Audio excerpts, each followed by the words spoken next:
वो अभी भी हमारा पीछा कर रहा है। हमें मैजिक क्रिस्टल ढूंढना होगा।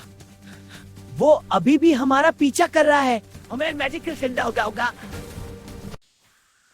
मुझे लगता है जंगल जिंदा है। ये कर्स्ड फॉरेस्ट है।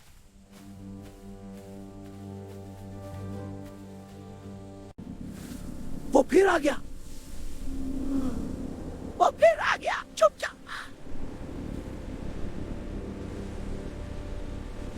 वो फिर आ गया। तुम मैजिक कर सकते हो?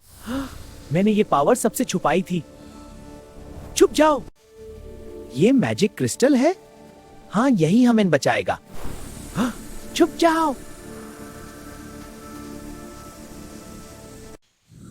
ये इतना ग्लो क्यों कर रहा है?